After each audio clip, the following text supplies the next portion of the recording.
First up, he sold over 5 million albums worldwide and been spotted frolicking with some of Hollywood's hottest young stars like Lindsay Lohan and Hilary Duff. All this, and he's just 17 years old.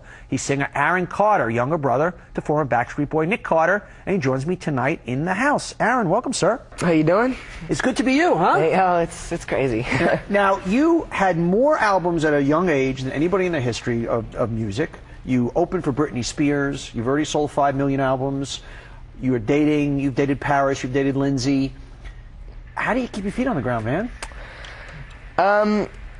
It's crazy. I'm just myself, you know. And I've been in this industry for 12 years, and I've been watching, you know, all the egos and, you know, people come and go, and you know, it's refreshing kind of, because you know it lets you know where you stand. I love the way you say, you know, I've been watching people come and go. That's somebody, a grizzled veteran. I would say after 20 years in business and 17, you're watching people come and go. I mean, there's something wonderful about that, and there's also something I say to you, dude, did you just miss your whole childhood? I mean, I really don't know. This is my childhood. This is your childhood. And this is what I know. I mean, and I couldn't accept it any other way, you know, because I started touring at the age of 6 and out in Germany, and you know, I loved it. I loved it ever since I started. And as soon as I saw fans, and it's addicting. Of course, absolutely. Yeah. Now, I want to get this Michael Jackson stuff out of the way. You're actually a defense witness, and a couple of years back, you actually spent the night at his house.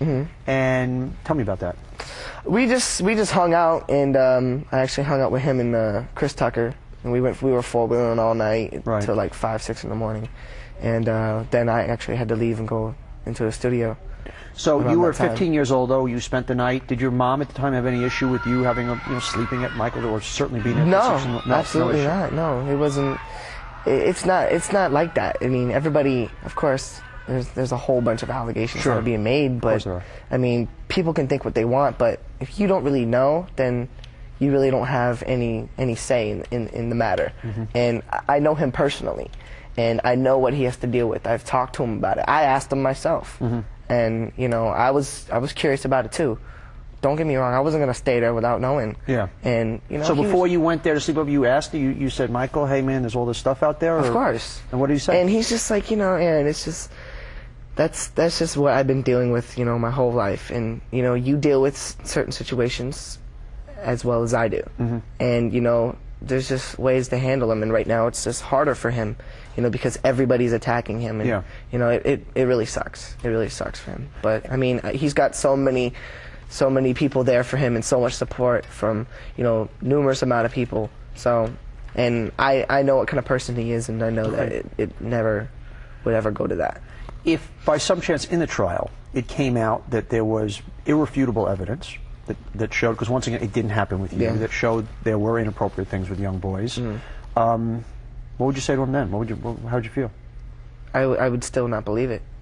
So even if there was irrefutable evidence, and I don't know what that would mean, but you just, you know, basically way beyond a reasonable doubt, you still wouldn't believe it? I still wouldn't believe it. Okay. Nope. There was nothing being at his house, spending the night at his house, versus if you had been at Chris Tucker's, nothing at all in that home that's different or unusual. I've got to believe as an outsider, and I'm not saying he's innocent. The only thing that's different is that he has so many valuables and so many, like, you know, treasures from his career, which is cool to see, going into his house, and he's got, you know, all these, like, these ancient, like, you know, big vases, and you know, I thought that was pretty cool. Obviously he's a wealthy guy, but you have to, and he's a friend of yours also, you do have to, you're 17 and you're a pretty normal looking dude, you know, good looking guy and everything. You clearly have to look at him as a grown man and say, there's something pretty unusual there. There's something pretty, I mean, so that you don't talk with him and spend time with him and see anything unusual about him. Nothing. Absolutely not. Okay. I mean,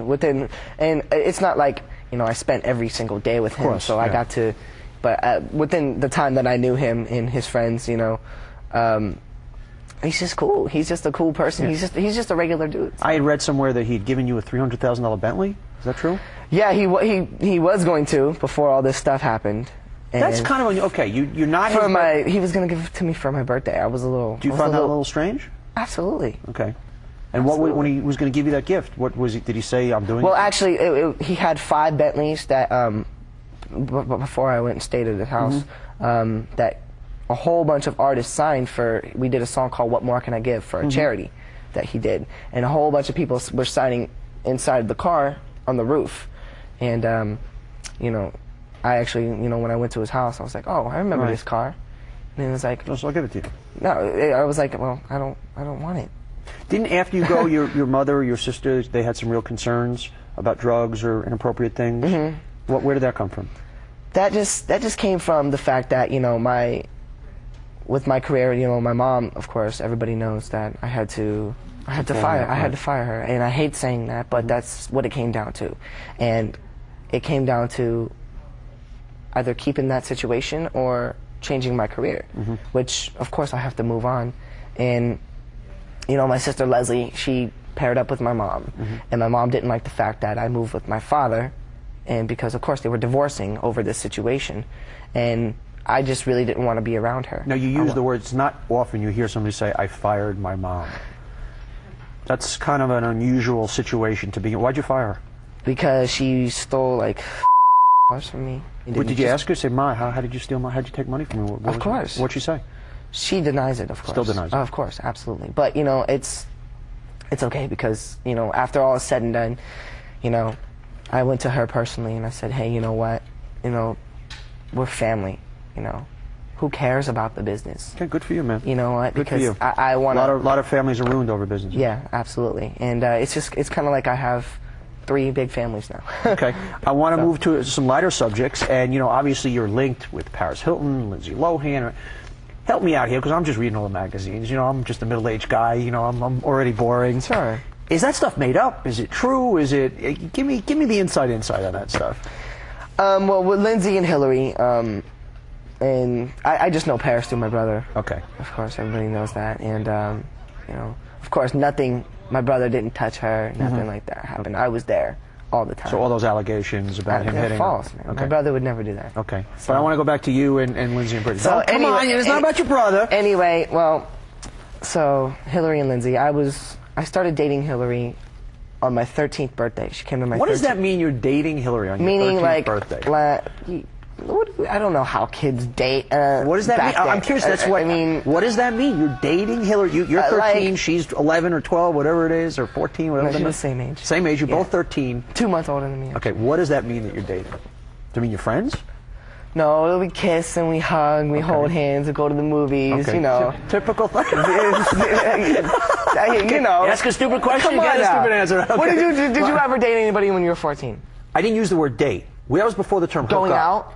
Yeah, we were going out. That's what we would say. Yeah, we that's what out. we used to. And but today, I use dating because it sounds better. A little more. What does hooking up mean? I never understand that. Because all the young folks today, they hook up. What does that mean? Hey, you just told me that you use the word hook up. So would you tell me, please? No, you know what? Are you doing good here? So you were dating Hillary? So I was dating Hillary. Okay. That's my word. My words. We understood. Out. We understood. Okay. I already got past that.